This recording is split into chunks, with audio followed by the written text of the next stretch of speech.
Hello दोस्तों, कैसे हो आप। मैं जानती हूँ आप बड़े खैरियत से होंगे और अच्छी अच्छी कहानी सुन रहे होंगे। चलिए कहानी शुरू करते हैं। मांस खाना पाप है या पुण्य। द्वापर युग में एक बार श्री कृष्ण एक पेड़ के नीचे बैठकर बांसुरी बजा रहे थे। तभी उनकी तरफ एक हिरण दौड़ता हुआ आकर उनके पीछे छुप गया। वह हिरण बहुत ही घबराया हुआ था। श्री कृष्ण ने हिरण के सर पर हाथ फेरते हुए पूछा, क्या हुआ, तुम क्यों छुप रहे हो। तभी हिरण का पीछा करते हुए एक शिकारी भी वहां पहुंच गया और बोला, यह मेरा शिकार है, इसे मुझे दे दो, इस पर मेरा अधिकार है। श्री कृष्ण बोले, हर जीवित प्राणी पर केवल उसका खुद का अधिकार होता है, ना कि किसी और का। तब वह शिकारी क्रोध में बोला, यह मेरा शिकार है, मैं इसे पाकर खाऊंगा।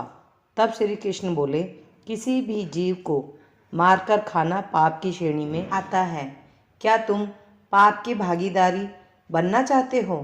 क्या तुम धर्म को नहीं मानते? वह शिकारी बोला, मैं तुम्हारे जितना ज्ञानी तो नहीं, पर यह जानता हूँ कि मांसाहार कोई पाप नहीं है और जीवों को मारकर खाने में कोई हर्ज नहीं है। और मैं तो इस जीव को फिर क्यों मांसाहार से मना किया जाता है। वैसे भी मैं इसको मारकर नीच योनि से मुक्ति दिलाकर पुण्य ही कमा रहा हूँ, फिर इस पर पाबंदी क्यों। जहाँ तक मैंने सुना है, जीव हत्या को तो शास्त्रों में भी बताया गया है कि राजा लोग शिकार किया करते थे। आप ही बताइए, मांसाहार पाप है या पुण्य। श्री कृष्ण समझा गए कि इसकी बुद्धि मांस खाने के कारण मंद हो गई है और इसमें सोचने समझने की बुद्धि समाप्त हो चुकी है। फिर श्री कृष्ण बोले, इस विषय पर मैं तुम्हें कोई राय नहीं दूंगा, पर मेरी एक छोटी सी कथा सुनने के बाद तुम्हें उत्तर देना है कि मांसाहार पुण्य है या पाप, और तुम्हें मांस खाना है या नहीं। वह शिकारी सोचने लगा कि इसमें मेरा तो कोई घाटा है ही नहीं, इस कथा को सुन ही लूँगा तो मेरा क्या जाएगा, मेरा मनोरंजन भी हो जाएगा और बाद में मुझे इस हिरण का मांस भी मिल जाएगा। श्री कृष्ण ने शिकारी से कहा कि सुनो, एक बार मगध में खाद्य संकट खड़ा हो गया था, तो अन्न की पैदावार भी कम हो रही थी। राजा को चिंता हुई कि यदि इस समस्या का शीघ्र निदान नहीं किया गया तो भंडार का अनाज भी जल्द खत्म हो जाएगा और भीषण संकट खड़ा हो जाएगा। राजा ने अपनी सभा में मंत्रियों से पूछा, देश की खास समस्या को सुलझाने के लिए सबसे सस्ती वस्तु क्या है। सभी मंत्रीगण सोच में पड़ गए, क्योंकि चावल, गेहूं, आलू आदि पदार्थों को उगाने के लिए बहुत श्रम करना पड़ता था। तब मांसाहार का शौक रखने वाले एक मंत्री ने सोचा कि यही उत्तम अवसर है कि इसमें अंधाधुंध शिकार के लिए राजा की अनुमति ले ली जाए। उसने सभा में कहा कि मांसाहार से सस्ता खाद्य पदार्थ कोई नहीं है, इसके लिए धन का खर्च भी नहीं है और पौष्टिक खाना भी मिलता है। सभा में सभी मंत्रीगणों ने इस बात का समर्थन कर दिया, लेकिन मगध के महामंत्री अभी भी चुप थे। राजा ने पूछा, महामंत्री, आप चुप क्यों हो? आपने कोई प्रस्ताव नहीं दिया, आपकी क्या राय है? महामंत्री ने कहा, मैं यह नहीं मानता कि यह कथन सही है कि मांस सबसे सस्ता पदार्थ है। फिर भी इस विषय पर मैं अपने विचार आपके सामने रखूंगा। महामंत्री उसी रात मांसाहार का प्रस्ताव रखने वाले मंत्री के घर पहुंचे। मंत्री ने इतनी देर रात महामंत्री को अपने घर आते देखा तो वह घबरा गया। किसी अनिष्ट की आशंका से वह काँप गया। महामंत्री ने कहा, संध्या को महाराज बीमार हो गए हैं, उनकी हालत बहुत ही खराब है। महामंत्री ने कहा कि किसी शक्तिशाली शरीर का मांस मिल जाए तो राजा के प्राण बच जाएंगे। आप महाराज की सबसे विश्वास पात्र हैं, इसलिए आपसे अच्छा और कौन होगा। इसके लिए आप जो भी मूल्य लेना चाहें ले सकते हैं। आप कहें तो इस काम के लिए मैं आपको 1,00,000 स्वर्ण मुद्राएं भी दे सकता हूँ। एक बड़ी जागीर भी आप मांग सकते हैं। बस मैं तलवार से आपका थोड़ा मांस निकाल लूँगा। यह सुनकर मंत्री के चेहरे का रंग उड़ गया। वह सोचने लगा, जब जीवन ही नहीं रहेगा तो 1,00,000 स्वर्ण मुद्राओं का मैं क्या करूँगा, और बड़ी जागीर भी किस काम आएगी। वह अंदर भाग कर गया और अपनी तिजोरी से 1,00,000 स्वर्ण मुद्राओं की पोटली लेकर आया।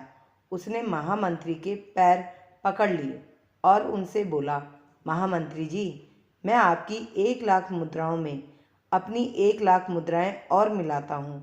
आप किसी और मंत्री का मांस खरीद ले, किंतु मुझे जाने दें।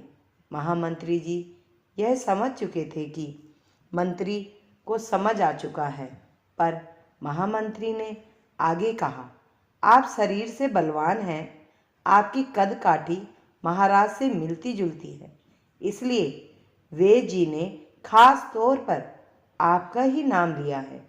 आपके दान से हमारे अच्छे राजा की जिंदगी बच सकती है।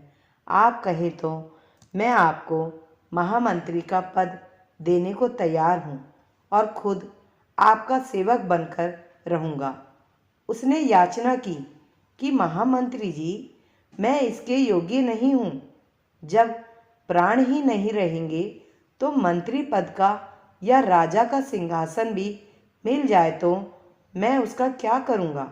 आप चाहें तो मेरा सब कुछ ले ले और आप कहें तो रातों रात राज्य से निकल जाऊँगा।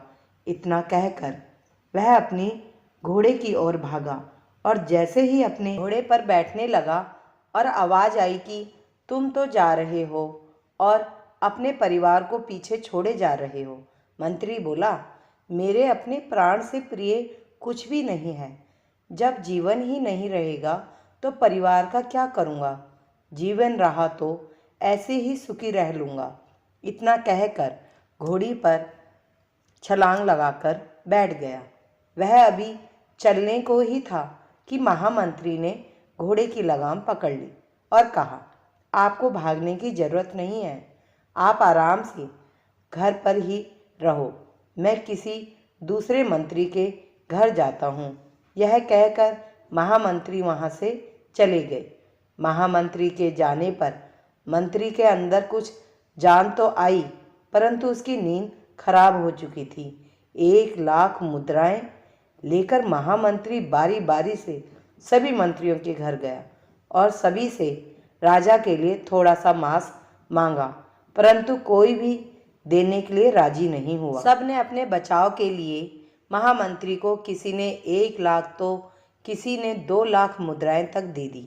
इस प्रकार महामंत्री ने एक ही रात में लाखों स्वर्ण मुद्राएं जमा कर ली। फिर सुबह होने से पहले ही अपने महल में पहुंच गया। अगले दिन राजसभा में सभी मंत्री समय से पहले ही पहुंच गए। सभी ने जानना चाहते थे कि राजा स्वस्थ है कि नहीं, लेकिन किसी ने भी किसी से राज नहीं खोला। सबको राजवेद की तलाश थी, क्योंकि उनसे ही उन्हें कुछ सूचना मिल सकती थी। महामंत्री ने सैनिकों को आज्ञा दे रखी थी, जब तक महाराज राजसभा में ना आए तब तक किसी भी मंत्री को घर नहीं जाने दें। राजा सभा में आकर अपने सिंहासन पर बैठे। सभी मंत्रियों ने सोचा, राजा तो स्वस्थ लग रहे हैं। महामंत्री ने झूठ बोला। उनके बीच यही विचार चल रहा था, पर कोई भी किसी और को कुछ भी नहीं बोल रहा था। तभी महामंत्री ने राजा के समक्ष 40,00,000 स्वर्ण मुद्राएं रख दी। राजा ने पूछा, यह स्वर्ण मुद्राएं किस लिए हैं और कहाँ से आई हैं? मंत्री ने कहा, थोड़े से मांस के लिए इतनी धनराशि जुटाई है, पर मांस नहीं मिला। अपनी जान बचाने के लिए मंत्रियों ने यह मुद्राएं दी हैं। अब आप यह विचार कीजिए कि मांस कितना सस्ता है। राजा को बात समझ में आ गई। उन्होंने प्रजा को अतिरिक्त परिश्रम करने का अनुरोध किया और राजा की अनाज भंडार में से अनाज निकालकर श्रमिकों को दिया। उन्होंने पौष्टिक सब्जियों की खेती का तुरंत आदेश दिया। उन 40 लाख स्वर्ण मुद्राएं इस कार्य के लिए और श्रमिकों को कल्याण के लिए खर्चे की धनराशि दी गई। इस तरह अनाज तेजी से पैदा होने लगा और कुछ समय बाद मौसम भी अनुकूल हुआ और खेती लहराने लगी। राज्य से खाद्य संकट दूर हुआ। श्री कृष्ण से यह ज्ञान पाकर शिकारी की आंखें खुल गई और उसे ज्ञान की प्राप्ति हो गई। वह जान गया कि मानवता जीवन लेने में नहीं बल्कि जीवन देने में है। शिकारी भगवान श्री कृष्ण के आगे हाथ जोड़कर वापस चला गया और उसने कसम खाई कि वह अपनी संपूर्ण जीवन में किसी को भी कभी चोट नहीं पहुंचाएगा। श्री कृष्ण हमें इस कथा के जरिए समझाना चाहते हैं कि हम ये ना भूल करें कि जिस तरह हमें अपनी जान प्यारी है उसी तरह सभी जीवों को अपनी जान प्यारी होती है। दोस्तों, कहानी अच्छी लगे तो इसको लाइक शेयर ज़रूर करना।